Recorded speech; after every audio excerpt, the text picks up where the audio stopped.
Assalamualaikum warahmatullahi wabarakatuh. Sampurasun tepang deui dina pangajaran basa Sunda kanggo kelas 11 dina materi anu pamungkas nyaeta materi wawacan. Dina materi ieu aya 2 kompetensi dasar anu kedah dicangging ku hideup. Nu kahiji 3.8 menganalisis isi, struktur, serta aspek kebahasaan cerita wawacan. Nu kaduana 4.8 mentransformasikan cerita wawacan ke dalam prosa atau mengkreasikan ke dalam bentuk pertunjukan seperti baluk, jemlungan, dramatisasi.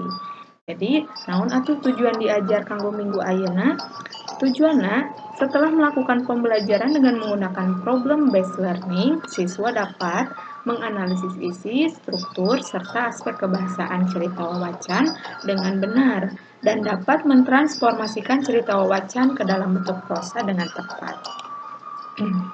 Nah, di dieu aya foto, ieu foto bukunya, judul buku anu namina Wawacan Jaka Sundang karangan Mas Kartadimaya.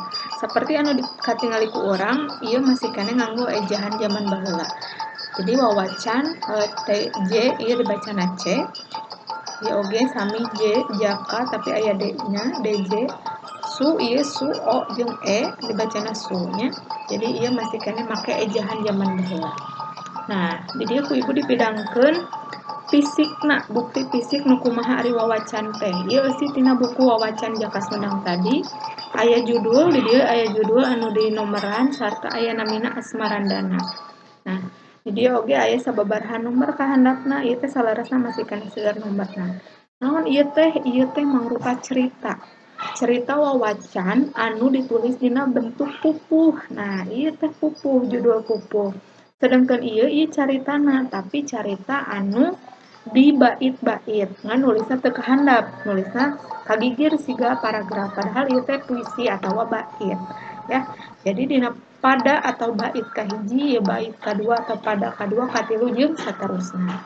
Nah, anu dibacakeun dina wawacan ieu henteu siga urang maca carita novel atawa carpon, tapi dilagukeun atawa dihaleuangkeun luyu atau sesuai jeung judul pupuh di luhurna. Misalnya judul anu ieu Asmarandana, berarti pada anu handapna teh dibaca dina nada Asmarandana. Asmarandana terang kumaha? Anu eling-eling mangka eling. Nah, lamun ieu dibaca henteu kasmaran bubuka dangding lumayan keur pangbeberah henteu kitu, tapi dibacana siga urang nada pupuh Asmarandana. Misalna kasmaran bubuka dangding lumayan keur pangbeberah nambahan mulut hate dina reureuh pagawean tinimbangan lalamunan ngajentul ngahurung balong anggur si maca wawacan. Nah, seperti gitu. Jadi lamun dibacana henteu siga maca novel, tapi kudu dinyanyikeun sesuai sareng pupuh anu jadi judulna. Nah, masalahna pupuhna teh henteu hiji, tapi seueur. Nah, di dieu contohna pupuh anu kaopat, ieu beda deui pupuhna pupuh kinanti. Nah, dina pupuh kinanti oge di dieu dibentuk sababaraha pada atau sababaraha bait. Jadi caritana ieu mah lamun dibaca nganggo pupuh kinanti gitu nya. Nah, jadi naon atuh wawacan teh? Nah, kurang bisa diartikeun bahwa wawacan teh mangrupa karya sastra anu wangunna carita panjang dina bentuk deskriptif anu ngagambarkeun atawa naratif anu nyaritakeun. Ditulis dina wangun pupuh, tapi pupuhna sababaraha pupuh. Jadi, kurang bayangkeun wawacan teh hiji carita, tapi caritana dina bentuk pupuh. Pupuhna oge henteu hiji, tapi sababaraha pupuh. Eta nu disebut wawacan. Nah, kagiatan nulis wawacan eta disebut dangding. Jadi lamun misalnya kaca pagaweana ngadangding. Sedangkan maca wawacan eta disebutna beluk atawa macapat dina bahasa Jawa mah atawa lamun di Majalengka jeung sabudeureunana eta sok disebut gaok. Gitu ya. Oke, jadi wawacan teh mangrupa karya sampeuran. Nah, habis disebut sampeuran sabab lain karya sastra asli ti urang Sunda, tapi mangrupa karya sastra anu dibawa ti Jawa. Jadi sastra Jawa anu dibawa ka urang, batak teu asli urang Sunda eta mah. Ngan dimodifikasi jeung disesuaikeun jeung daerah Sunda. Dibawana kusaha? Nah ieu dibawana ngaliwatan menak jeung ulama. Jadi baheula mah urang Sunda teh teu sakabehna bisa nyuprih ilmu atawa sakola, tapi para menak bangsawan jeung para ulama sok neangan ilmu atau sakola ka Jawa. Balik nanti Jawa, aranjeunna nyanda karya sastra. Nya salah sahijina karya sastra wawacan ieu. Gitu. Nah, wawacan teh ditulis dina aksara Laten atawa dina aksara ABCD seperti kieu. Tapi baheulana pisan mah wawacan teh ditulis dina aksara pegon.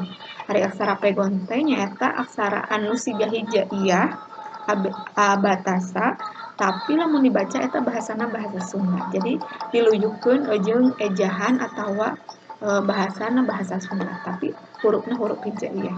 Eta namina pegon ya. Tah, kumargi kitu wawacan teh memang mimitina lahir dina wangun tulisan atawa mimiti ayana wawacan teh ditulis. Tapi kumargi wawacan teh dibaca, dihaleuangkeun, dinyanyikeun, matak menyebarna eta sacara lisan. Itunya mudah-mudahan paham. Oke, terusna. Nah, di dia aya struktur wawacan. Ari struktur teh lamun dina makanan atawa dina kemasan mah komposisi. Jadi komposisi wawacan teh aya 3 bagian. Aya bagian manggala sastra, aya bagian eusi, jeung aya bagian panutup. Nah, manggala sastra atau bagian eusi ieu sok disebut alofon. Nah, alofon teh eusina ieu sanduk-sanduk atawa menta widi, menta izin, jeung menta hampura. Menta izin ka karuhun, menta izin ka Gusti Allah, oge menta hampura ka para tokoh anu bakal dilalakonkeun atawa para tokoh anu bakal kacaritakeun dina bagian eusi wawacan. Nya tangtuna wae dina bagian eusi mah ieu eusina pokok carita wawacan. Naon anu bakal dicaritakeun eta aya dina bagian eusi atau bagian kadua. Sedangkan bagian panutup ieu sok disebut oge bagian kolofon. Nah, ieu mangrupa tungtung carita anu eusina titi mangsa. Ari titi mangsa teh keterangan iraha ieu wawacan ditulis, iraha ieu wawacan dinyanyikeun atawa dipagelarkeun. Jeung sakalian oge menta hampura. Menta hampura lamun misalna dina pagelaranna anu maca wawacan teh aya salahna atawa aya tokoh anu teu sesuai jeung kuduna, matak sok menta hampura. Nah, eta intina nya jadi struktur atau bagian wawacan teh aya 3, manggala sastra, alofon, eusi, jeung panutup anu disebut kolofon. Kitu.